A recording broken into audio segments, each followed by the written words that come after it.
All wings report in. HouseDog, standing by.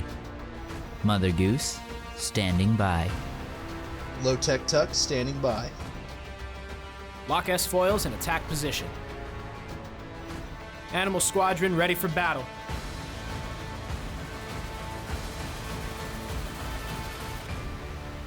Welcome back, everybody, to the Animal Squadron podcast. You're here with your hairiest host, Mother Goose. And Lowtech Tuck. Hell yeah, we're super excited. It's finally time for the Bad Batch. Yep, that's right. Bad Batch Season 3, baby. Bad Batch Season 3. I forgot to write the episode name down in my notes again. Let's go. Oh, I'm blanking on it. It's not Trapped, but it's something similar to that. Confined. Yeah. Confined. Yes. Yeah. All right. Yeah. Thank yeah. you, Tuck. Yep. Just had to pull it out of the old noodle. That's all. Yeah. Yep. So real quick before we get into it, this go around we're just gonna take it episode by episode. So we'll be a little behind the series, but I think in terms of enjoyment, this is gonna help us out a lot. Just season 1 and 2, we did it I think in 4-episode chunks, and it was too much, and it really hurt our enjoyment. So we're gonna take it a little slower this time. Yeah, and I think too, and listeners, feel free to weigh in at animalsquadron@gmail.com. Again, that's animalsquadron@gmail.com. But, we think also it'll be more enjoyable for you, too, if we give these episodes individual attention. So, yeah, for sure. And also, I think it may give us a little time to talk about some other Star Wars stuff, too, depending on how long our episodes go. Yeah, absolutely. Well, and you wanna share the big news, Elijah? I think you should. I think you deserve this one. Battlefront 2 is back, baby. Battlefront 2, let's go. The classic one. Yeah, so they are combining Battlefront 1 and Battlefront 2, the original games from 2000. Let's see, Battlefront 2 was 2005 and Battlefront 1 was I think 2004. Yeah, I think so. They were really close together, yeah. Yeah, but they were right there. And I originally played them on PS2. I think it was also on Xbox. And it was on PC. And it was still on PC, but I like to play with a controller on the PC, and you just really couldn't map it very well on controller unless without mods and stuff. And obviously very on brand for me. I don't know how to mod stuff. So that's one exciting thing is this will actually be controller ready because it's coming out on PC, Switch, PlayStation, and Xbox. Yeah, we all get it. So it's going to be awesome. There's going to be an online mode with massive 64-player battles, which is something that I always dreamed of as a kid, because that was back when you had to have a LAN party, right? In order to do that stuff. And I was I don't know, 8. So obviously I couldn't do a LAN party. Yeah, and I don't even think that was. I mean, I could be wrong, but I'm not even sure that was possible on console. Up to 64 players. I know it was on PC, but even with LAN, I'm not sure if you could get that many on console. Yeah, I mean, I guess you could have if everyone brought their own TV and you had a massive house. Yeah. But yeah, no, it's that's exciting. Also, they've done some updates to the game. They've added some characters. This was back whenever it first came to Xbox. Well, I guess it was always on Xbox, but whenever it came to Xbox Live, somewhat recently, past couple of years, they added Kit Fisto and Asajj Ventress to the game. And right, now everybody gets access to it. Yep, and I think apparently are they adding more than that? I don't know, because they said that they were adding more characters. So more could be Kit Fisto and Asajj Ventress, but it could be more than that also. So we'll just have to see. Give us Plo Koon. Give us Plo Koon. Give him his orange lightsaber. That's right, and give him Force Judgment. Give him his orange lightning powers. and his weird orange alien head. Yes. But yeah, it's gonna be really great. We'll definitely be playing a lot whenever it comes out. Oh, absolutely. And I look forward to like being able to play online with my friends Battlefront 2. Yeah. Like I look forward to that we'll be able to play. Like I think that's awesome. Yes. So. And hopefully HouseDog will be back at that point. We'll just get the boys together. That's right. Well, and even if he's not, I will just whenever he gets back, we'll just do it. Yeah, we will just find a sure. time. Yep. For sure. Well, are you ready to talk about I almost said Acolyte, the Bad Batch? Yeah. Yeah, I'm ready. I'm ready as soon as you know what show we're talking about. Yep. So the episode starts with what are they called? Oh, they're not the stormtroopers. They're not the clone troopers. Oh, they're clone commandos. No, it's the in between. That's later. Is it TK troopers? That's right. Yeah, it starts with some TK troopers coming to Tantis, and they crash, and the scientist guy whose name I totally know, he's given the chance to like send a rescue party out. And he just doesn't. He's like, yeah, they're already lost. And he just, like, turns off the comms. Yeah. Yeah, and meanwhile, too, they're all, like, yelling and screaming. Because apparently there's, like, a bunch of monsters out there. Yeah. Yeah. I think this is a really great way to establish him as a villain. I mean, he already has been. We've seen him in, for sure, Season 2. I don't think he was in Season 1. But, like, it was a really strong start for Season 3. Yeah. Absolutely. And with the 3-part release, I think that in general is just going to be a really strong start. Excuse me. Yeah. So we're just talking about episode 1 today, but Right. I am curious. Have you watched all 3 episodes? No, I haven't. I haven't because Gotcha. I want to try to avoid having to rewatch everything 3 times. Yeah. So I Yeah, only that's watched fair. 1 episode. How about you? I'm sure you did. Yeah, I couldn't stop myself. My heart was in the same place. I was like, I need to be patient and wait. And then I finished episode 1 and was like, okay, maybe just 1 more. Oh yeah, well, I mean, in your own words, you're an obsessive little gremlin. I'm an obsessive little gremlin. Yep. Couldn't help myself.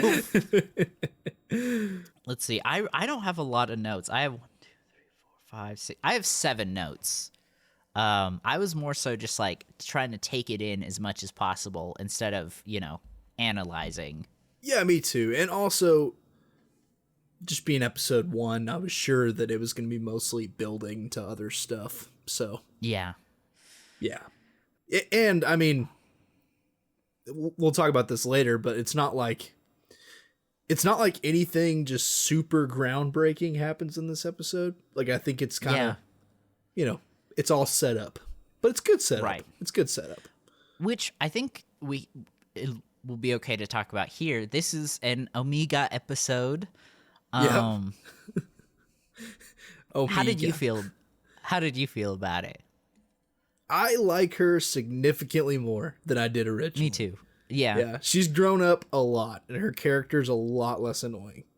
Yes, she's really developed as a character, and it was really nice just getting one that was just focused on her and what was going on Tantis. Like, she is maturing as a character as well, to the point where, I like how much she cares about the other clones. I mean, about the other batch members, specifically. Yes. Even Crosshair, yeah. Mm-hmm. Yeah, like how she wants to forgive him and stuff. I just think that's really cool. Yeah, same.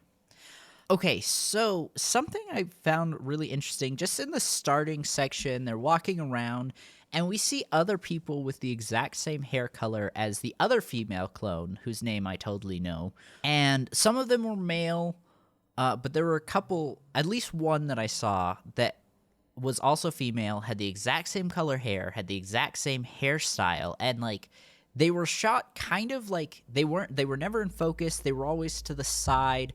Most of the time, they weren't even fully on screen. And it's kind of got me thinking that maybe there's more of her. Yeah, well, and also, I think we're going to find out what is specifically special about her. Yeah. I mean, we found out that she's special, that she's supposed to be the only one. But I think we're going to... wait, or did we find that out already? Do you remember? So, sorry, I'm talking about the older female clone. Are you talking about Omega? Oh, yeah, I was talking about Omega. Actually, the older... her name's like... Isn't it like Amelia or something? Yeah, here. You finish your thought. I can look it up. Yeah, actually, if you wouldn't mind. My keyboard's in kind of a weird spot right now. But, yeah, no, actually, as far as that goes, we do know that there's more of her. Okay, that's Remember what at the end of season 2? We had this in our last conversation whenever Omega's being checked into the prison and they're doing some sort of experiment thing to her, and one walks in, starts it, and then another one walks in. Okay, yeah, that's and they what I had was different thinking, hairstyles. I couldn't remember for sure. Yeah, but and so it's all the same they're definitely color. different. Yeah. And Okay, so there thank you. is that more makes of her. me feel a little better. Yeah. Sorry, I'm still looking it up. Because everything I've typed in that include the words female clone always takes me to Omega. Could you try just like season 3, episode 1, female doctor or something like that? Let's see, I'm going Omega, Sid, Nalase. I found the full cast. I don't think it's Dr. Scandler, right? I don't know. What is her name? I'm about to just bring the episode up and turn the subtitles on. Yeah. Well, I know Omega calls her name at some point. Yes. Well, we'll get to it. But I guess point is there are more of her. There's a whole bunch more of her as far as I know. Sick. Okay. That's what I couldn't remember if they'd established that or not. It was really bothering me as the others were walking around. It's like, is this a coincidence that they have the same hair or not? Yeah. But Omega also, do you remember what is, did they reveal what's special about her? Yes, but not till later in this season. Oh, okay. So we don't know yet. We don't know yet. Okay. You will know by the end of episode 3. Yeah, well, because I did remember in this episode, I saw, and this is, I guess, a little bit later in the episode, but Nala Se taking Omega's blood and then throwing it away because she doesn't want the Empire to get it. And they were talking about why. Like Nala Se and Omega were talking about it. Right, but Nalase never really specifies why. Yeah, but she just says, like, you're special and I don't want them to have it. And it's like, huh. It's kind of a weird thing to say. Yeah. But I'm just going to go out on a limb, and I kind of hope not. But I'm worried that they're going to make her force sensitive. My lips are sealed. Could be, could not be. Yep. I'm not saying nothing. I'm just gonna say, not every character has to be a Jedi, man. Not every single one. I fully agree. Not every character needs to be. Mm-hmm. Some characters, yes, but not all. Yeah. Okay, I just watched the scene where she first meets the doctor lady, and she never says her name, but she's like, "Oh, you don't trust me? Why? We're sisters." This is really... I'm on an emotional journey right now. Okay, so something else that I really wanted to mention about this episode is we get to see these like dog-like creatures. Do you remember what they were called? No, I don't. Well, either or, it doesn't really matter. We do get to see, though, that they have control collars on, which I thought was really interesting. Mm-hmm. See, okay. What do you think the dogs are for, actually? I'll just go ahead and ask you. My guess is that they're there to protect the perimeter. Like, they have all these other they established at the beginning of the episode that there are a bunch of monsters out there. So I think that's what they're there to, like, scare away the monsters. Yeah, that's kind of what I think too. I also wonder if, and this may be like a side mission for them, but I also wonder if they're there to like, so what if there are no monsters, but the dogs are the monsters? Like, what if they just, like, release them to give the appearance that Tantus is too dangerous for people to be wandering around? And they're just straight up killing their own people. And so that way no one ever finds the lab. Mm-hmm. Could see it. Seems like an Empire move to me. I don't know. Yes, 100% an Empire move, and I really like that theory. Also, I found it. It's Emery K. Emery Carr.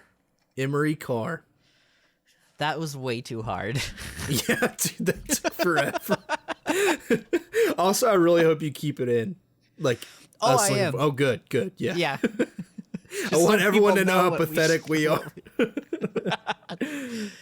No, I ended up just going to the episode 1 credits and looking up the character names of any character that I didn't recognize. I like it. But yes, I don't know. There's some freaky things going on at this lab. And the control collars really stuck out because, I mean, if you can get a control collar to work on an animal, like, you could probably get it working on a sentient being with enough work. Well, yeah. I mean, it's just shocking the crap out of them when they don't do what you want them to do. Yeah. I mean, I think that would probably work on anything, almost. Yep, very true. Yep. Okay, so you mentioned the Nala Se blood thing. Mm-hmm. I really love the cinematography behind this because throughout this episode, it just keeps randomly cutting to a close-up of something being dripped into the clone's blood. And it's so, like, menacing. Yeah, I saw that too. And then also, one thing I really liked, as far as it keeps cutting, is before that, like right before that blood shot with something dripping in, it would show Omega asleep in her room with the fountain dripping, like her water fountain dripping. So like that was dripping, and then it would show the blood getting dripping. dripped. Yeah, really good cinematography. But also, I wanted to know or ask if you had a theory on what that might be. So, actually, yeah. My guess is whatever is special about Omega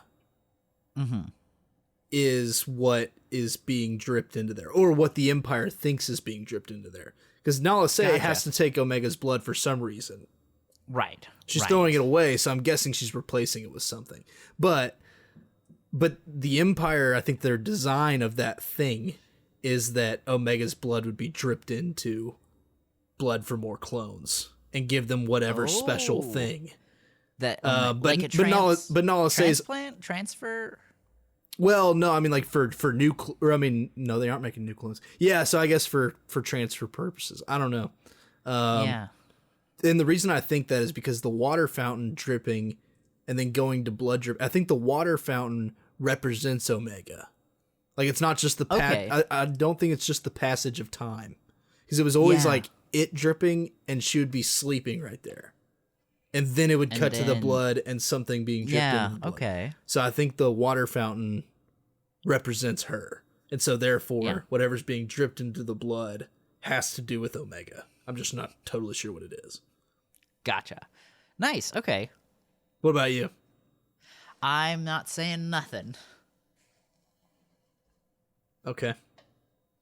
You're lame. I know. I'm the worst. But I can't spoil anything for you, and I can't spoil anything for our audience members who are so dedicated to our show that they've refused to watch any Bad Batch episodes until we've talked about them. That's right. So, the controlled collars, we see the dog thing. It got hurt fighting something, and Omega works to heal it. Really sweet story. But when the guard droid comes by, she calls for help, and he literally is just like, I am not a medical droid. And I don't know why, just his delivery of it made me laugh so hard.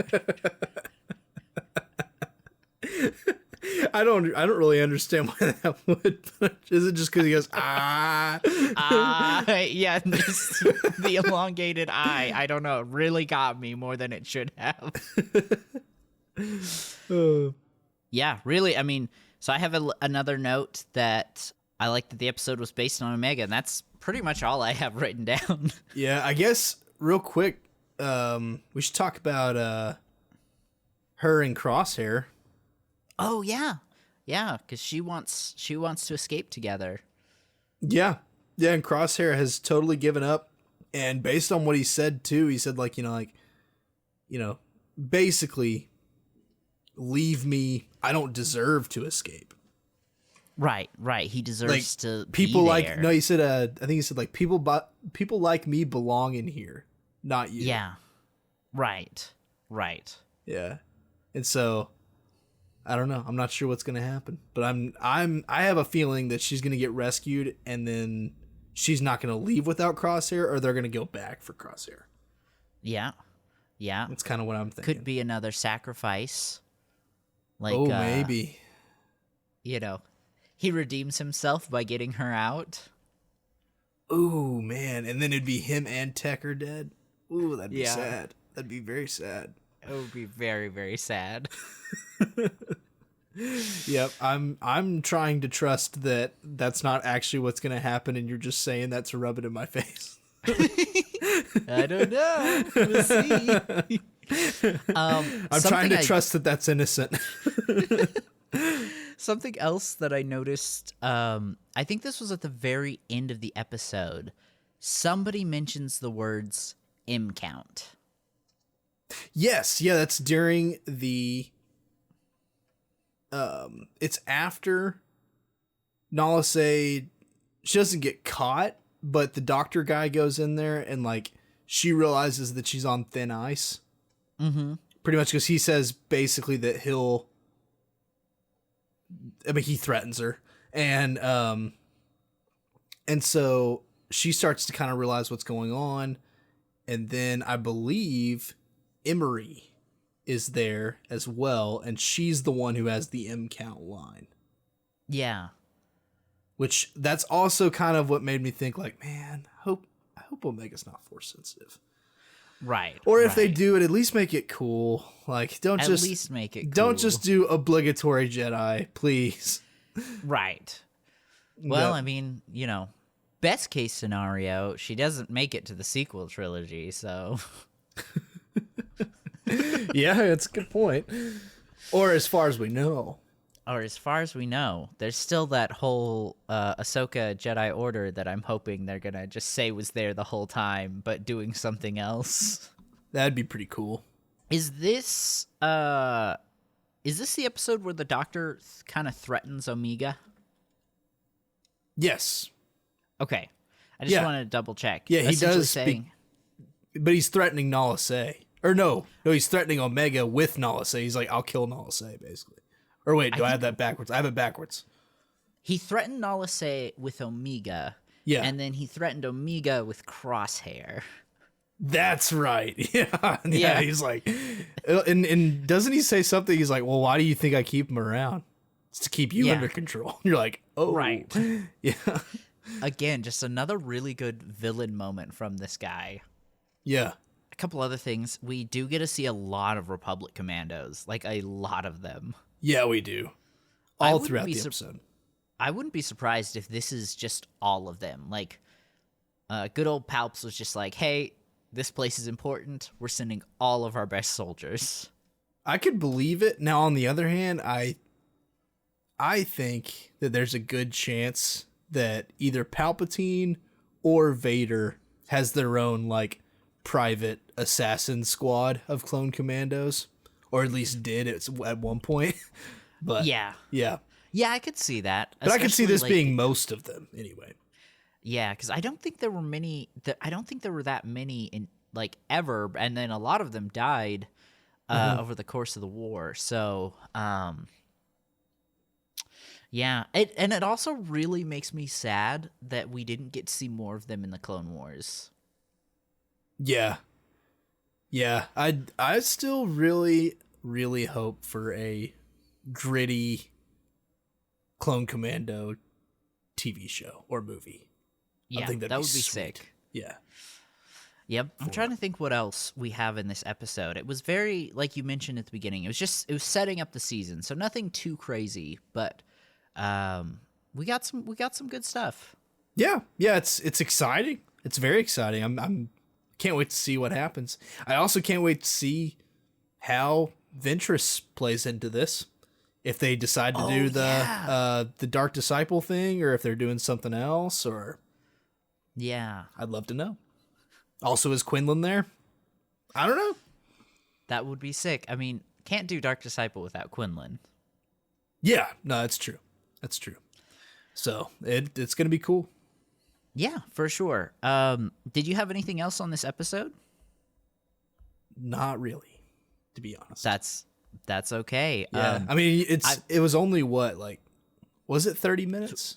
I think it was like 25, 22. It was pretty short. Yeah, and if you think about it, we have talked longer than the actual episode was. Yeah, So hey, I'll take it. we did it. Yeah. I do have a couple other news things that I wanted to bring up while we're here.